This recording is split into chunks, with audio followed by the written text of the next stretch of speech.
Well, good morning, everyone, and welcome back. Hope you had an absolutely fantastic weekend. I helped paint a bedroom. That is not number one on my bucket list of things to do, okay? But looks fantastic, and it got done, so that's all that matters. And boy, am I still tired. Whew. Well, anyway, my name is Don K. Preston. I am the president of Preterist Research Institute of Ardmore, Oklahoma, and this is what I call my morning musings. And by the way, a couple of things here. Do not forget our Preterist Pilgrim Weekend coming up July 14th to the 16th here in Ardmore, Oklahoma. You do not want to miss this. The theme this year is the problem with amillennialism. Every one of our speakers was raised as and a believer in amillennialism. But through their own study, they came to believe that it was not the biblical doctrine of the last things. You do not want to miss this.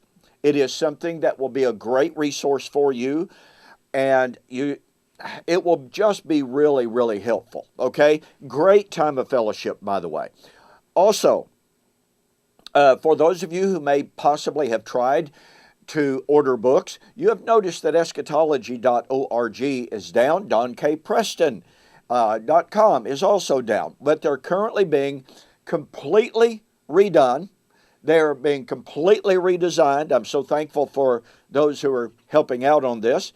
And very shortly, Lord willing, you'll be able to look at those websites, go to those websites, and order the materials that you want.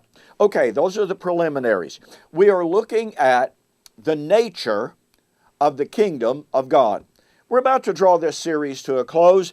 It is so critically important, though. And by the way, thanks to all of you who have had such wonderful comments about this.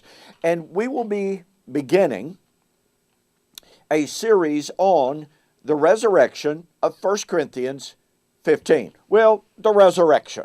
All right? But we're going to be using 1 Corinthians 15 as the basis of our study, and we're going to do it thematically. I'm not going to do a verse by verse, but I'm going to go through the chapter thematically, some of the key text in 1 Corinthians 15, obviously in correlation with other passages, and I'm going to share with you my understanding of the doctrine of resurrection.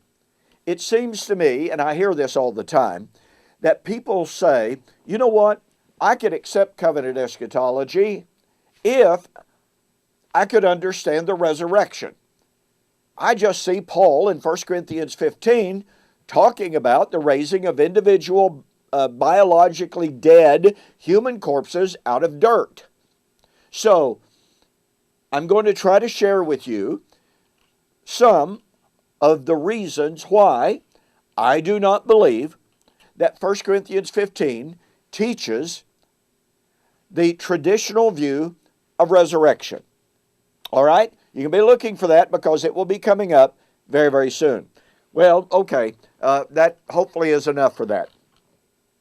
As we look at the nature of the kingdom, I want you to notice what is not said. Now, I'll be the first to admit that arguments from silence are or can be tenuous. However, there are certain times, certain situations in which silence can become very important. And here's what I mean.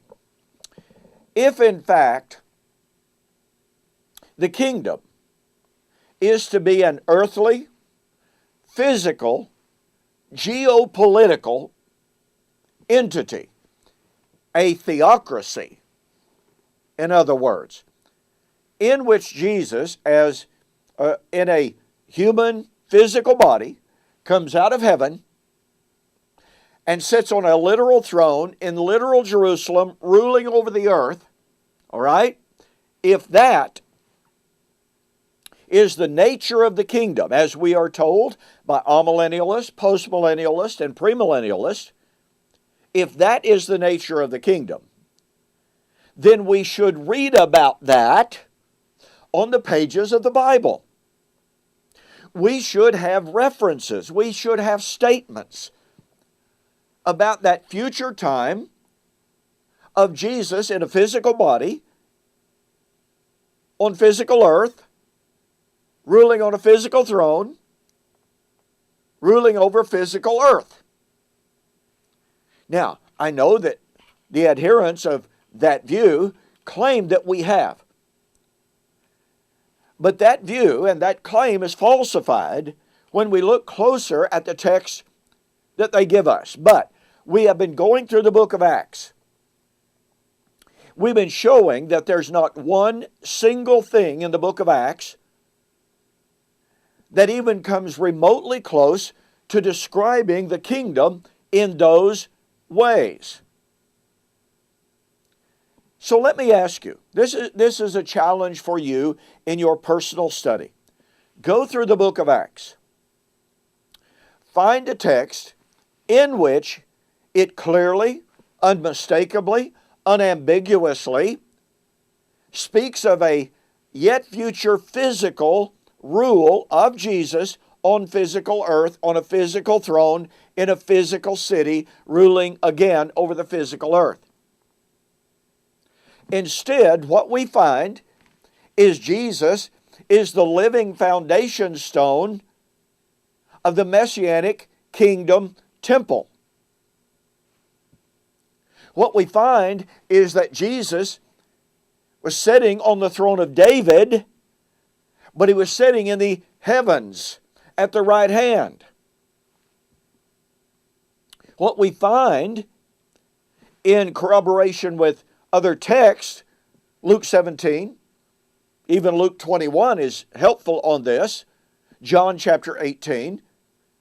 What we find is Jesus saying, my kingdom is not of this world. What we find is Jesus saying, the kingdom does not come with observation. What we find is Jesus saying, the kingdom of heaven is in your midst. Now, if the kingdom of heaven was already in their midst, and if the kingdom of heaven relates to a geopolitical, earthly, physical, fleshly reign of Christ on earth, ruling physical earth, then why in the world was it not manifested? In other words, if you're going to say Jesus' kingdom is manifest itself on physical earth in a physical kingdom ruling over the physical land, then why, since Jesus said it's in your midst, why wasn't it manifested with Jesus on a physical throne in a physical city ruling over physical dirt? That's what I mean by arguments from silence.